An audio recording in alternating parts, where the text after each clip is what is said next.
Hi guys, welcome back to another cinematic mic review. Today I'm reviewing Derek Cianfrance's Blue Valentine. Blue Valentine stars Ryan Gosling and Michelle Williams as Dean and Cindy, and we get to follow them as their marriage is actually dismantling. And we also go back into the past when their love was actually barely starting, and how it was then. So we get to explore their life and how it is in this film. I have to tell you this for the start. I have top five romance love story films. I have five of them. Blue Valentine is actually inside that list, and then I have four other ones. I might talk about it in another video. I think maybe it could be the next one. The way I got introduced to Blue Valentine, I think I was in the store many of times in the DVD section, and I kept seeing this DVD, the cover of Blue Valentine. I really like the cover of it, where he's holding Cindy. I think they're sitting down. I think it's probably taken from the bus scene, but and they might just look like they're on the ground, or I'm not sure if this is a separate scene and they're actually on the ground. But it's him holding Cindy, the cover of the film. So I kept seeing that around, and I kept seeing the DVD, and I kept getting curious, and I might have looked up a little bit of it, but then I picked it up one day and I said, you know what? It's Ryan Gosling. It looks interesting, and it got like the whole Academy Award kind of thingy. The back says it's a great film of the year, and I'm like, I'll just buy it. I'll take it. I don't think I ever saw the trailer for it to go watch it in theaters. I don't think I ever saw that. I never saw it in theaters. I'm not sure if I ever saw any promotion for it. I might have watched the trailer. I'm not 100% sure. I might have watched the trailer when I was getting curious about it. But yeah, I decided to take it. I saw the film and I fell in love with the film because I'll tell you why. In the beginning of the film, we get introduced to our main characters, which is Dean and Cindy, and we get to see how they live life. And they don't live life like a big fancy place. They don't live a fictional life. They're actually living like an actual real life that looks like a working class family. And they actually remind me of some people that I know, the way they act inside the environment that's around them inside their house, the way they talk to one another, the way the house looks, the way they're dressed, the way what they're doing. And it's something that I really enjoy about the film is how real it feels with Ryan Gosling and Michelle Williams playing these characters of this couple they're married already, but they're at a place where their marriage has been going on for a while already, where I think they're already really comfortable, and they're not really the way they probably were when they were kids. They're already just like laid back inside there and comfortable with what they're doing. Well, they're not really comfortable, but I hope you get what I'm saying. I think they make like an authentic couple. I think they remind me of the parents that you see dropping off their kids at school, parents you see at the grocery store. They actually bring that vibe to it. They're really authentic. The movie opens up with them trying to find their dog, and they end up finding the dog, but the dog is deceased out on the street. And I'm thinking, I have a feeling that the dog might be, I'm not sure if the dog is actually just here just because, but some part of me feels like the dog might actually have some connection to the actual story. I mean, I know that I think Amores Perros had to do with the dogs. They were trying to tell the whole love story about like dogs, loving a dog and all that.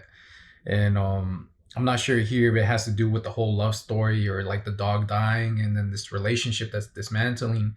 So I have a feeling the dog might have some importance to it, but I can't figure it out. But maybe someone out there might have it. So if you have any ideas on what the dog might mean for the story, let me know. This story here time jumps. It time jumps from, I think the present is when they're actually married. The marriage has been going on already for a while, so it's been years already that they've been together, and that's the present. So it stays there and it goes back to the past when they're actually barely meeting each other. So it's telling like a double story, one when their marriage is falling apart, one when they're actually starting to fall in love. One of the incredible things I like about this film is the acting by Ryan Gosling and Michelle Williams. I already knew Ryan Gosling by this time, so I knew he was a great actor. I enjoy watching some of his films. I don't think I ever saw a Michelle Williams film before this, but I knew her because I knew that she was married to Heath Ledger. So that was the only thing I knew. And then when I picked this up, I'm like, cool, I get to see like my first Michelle Williams film. So I saw it and I actually enjoy it. I actually think she's a great actress, and I think that her and Ryan Gosling are great actors. They actually portray these characters really well, especially Michelle Williams and Ryan Gosling are actually portraying like when they're actually supposed to be adults. They actually do feel like they're adults. Yeah, Dean might act a little bit immature sometimes. It's just the way he's, but the way they look, the way they act, their like body language, the way Michelle Williams faces when she's like in this position of being a mom, a nurse, a doctor, like it's just it's just it feels very real. The way they portray it, the marriage too, and then when you go in the past, there's this whole like innocence to them, like this just being young and just that, you know. I don't think it only has to do with Michelle Williams and Ryan Gosling's acting. I think also a little bit maybe of the makeup department. I think they had some work to do with they are the framing of them. They really captured it well on how they could look older and how they can look younger, how they can feel older and how they can feel younger too. The other great part about this film, it's something that I really love, which is probably the reason I fell in love with this film, is the dialogue in this story. The writing feels very authentic, just as the characters feel authentic. Just by looking at them, that was authentic already. Them, but the writing here also feels authentic on how relationships, real relationships, are. From relationships that I've seen, my own experience, I think that this hits it like the real world type of relationships, not none of that bullshit fantasy type of relationship storytelling in film.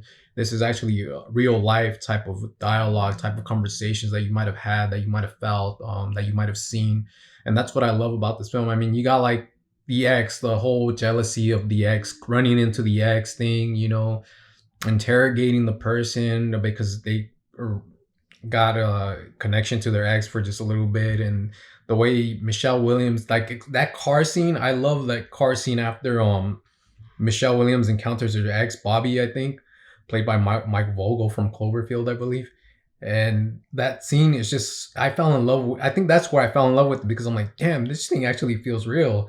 These actually, the dialogue, the way they're acting with each other, Dean getting upset because she ran into the ex and he wants to know what the hell happened, what's going on, like you know, kind of having that uncomfortable feeling, that insecurity, and then Mich- uh, Cindy getting kind of scared, the vibes, getting kind of worried of like, oh no, I triggered him, you know, he's mad now, and I probably should have not opened my mouth now. This is just gonna lead to an argument. But she was really trying to have a conversation and trying to bring this up, you know, maybe it could have been in the past, but no, we're still not there, you know. And then just that little subtle thing, like, of you know what, don't touch me right now. I'm upset. When Dean moves his hand, I'm like, it just those things. I'm like, damn, this is actually telling like real story of love, of what some love stories go to. I mean, that's probably not love, but I think you know what I'm trying to say. You want to know why this is my favorite film? I don't know when I realized that these are my kind of favorite films, my favorite love story films, because there was a time where I was like, I don't really like some love story films because they seem like, you know, the same, they use the same thing. It's the same thing always. It's kind of like, for me, like a telenovela, it's always going to play out the same. And then I always didn't see like some other love stories. They didn't feel like very authentic, really like grounded to like reality to me. I'm like, but films, the top five that I like plus Blue Valentine, it actually feels like something that I can connect to on a relationship that I was in, things I've actually seen in my life. And I'm like, that's good film. That's actually telling an actual love story. That's really it right there. And so, yeah, that's one of the reasons I like it, because I feel like other films don't actually do that. Other love story films, the ones I like are the ones that actually feel like what I'm trying to say, I guess, is sometimes love stories don't have a happy ending. I mean, sometimes you think it was going to be something happy, but most times, sometimes they're not really in a happy ending. That's how I feel like in most of like love and all that. Like sometimes it just doesn't work out, and sometimes it's really like tragic, you know. And I think that's really true right here with Blue Valentine. Actually captures that sometimes love doesn't work out the way we all expect it to. I love how in this film they actually talk about like love. Like I think when they're younger, Cindy talks about love and Dean talks about love, and I like how it doesn't feel like too cheesy. It doesn't feel cheesy the way they do their lines, the way they capture the film. it still goes with the story really well about someone like just talking about love. Like Dean seems like some like he's just thinking about love, you know. He's like, I want to meet someone. And Dean's like this happy guy, this guy that's really energetic. Like, you know, you can't get him sad, you can't really get him mad. So that's something that you kind of admire about him, you know, and he makes you root for him, and it actually makes you care for him.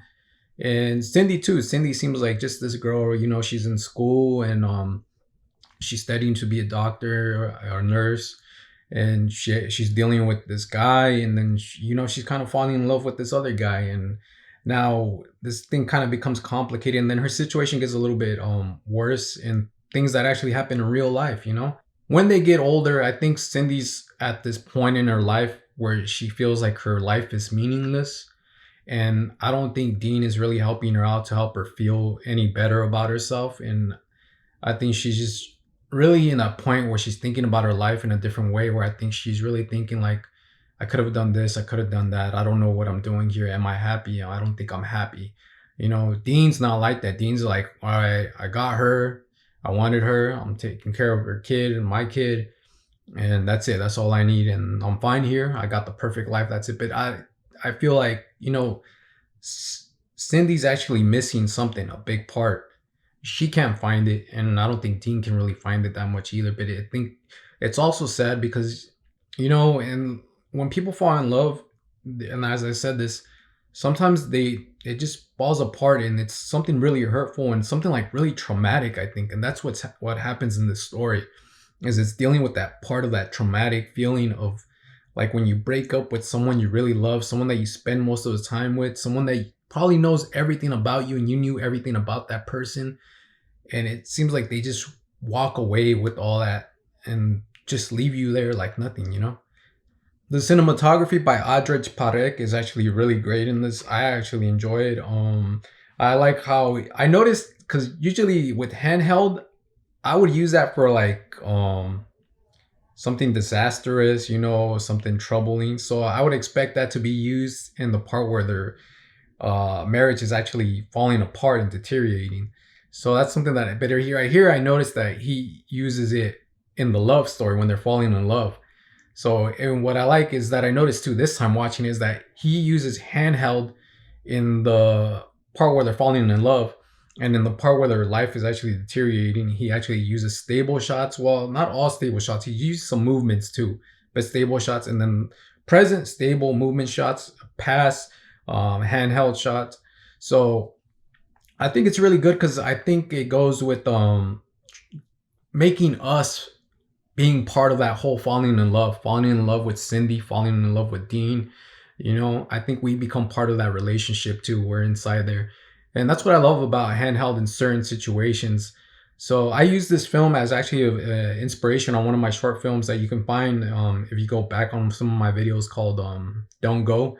So I use this one as inspiration. Most of the top five that I have handheld, and I like I only like it for these reasons. It's not something that I'm not like, oh, a handheld person all the time, but for certain things, yeah. And I used it for Don't Go handheld, and also I used Chasing Amy as inspiration because there's handheld there in a scene that I love with Ben Affleck and I forgot her name, the actress in there. In the actual present shots, there's something about it that's really nice. Like I saw a scene in the hospital scene where Dean's face is there, and then there's a window, and the reflection of Michelle Williams' face is on the window.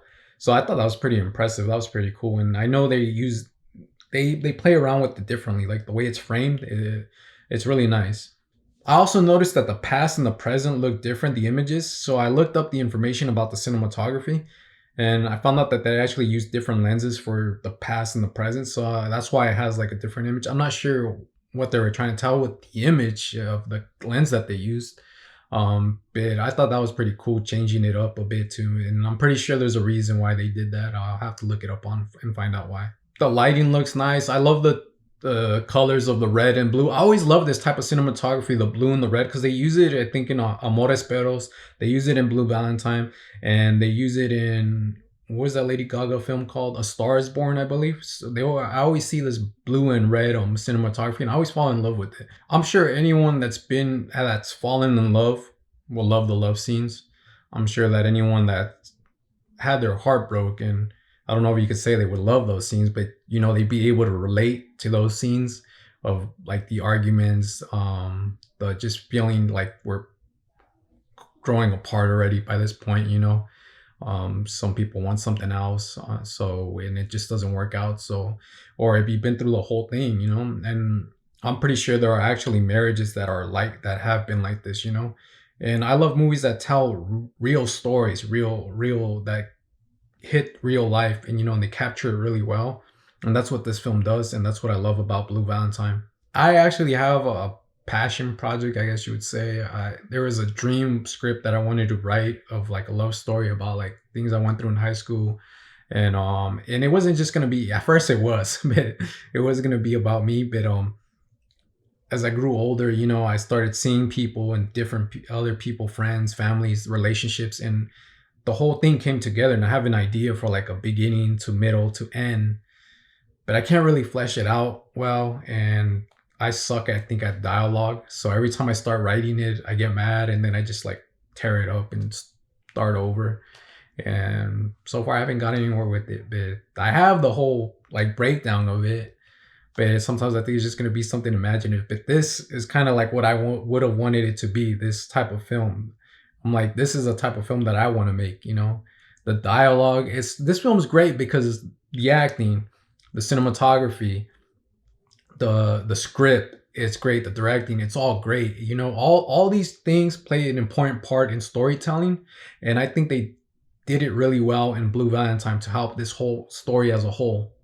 The ending to this film, the acting, the camera work, the music that plays, it's one of the most heartbreaking scenes that I've seen in cinema in a love story, but one of the most authentic feelings that I've had, that even still watching it kind of like makes you choke up when you see it.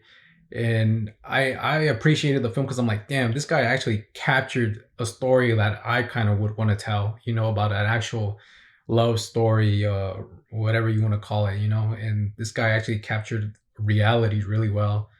And that ending though is the part that hit me the most hard, where I didn't expect it to end like that. I'm like, damn, I wonder how the people were in the theater. But the way I got it, like, it can be depressing, the ending, but damn, is it real? Does it feel so real? And that's what I love when directors capture the film really right and hit home with it. That's my review on Blue Valentine. If you enjoyed my video, please like and subscribe.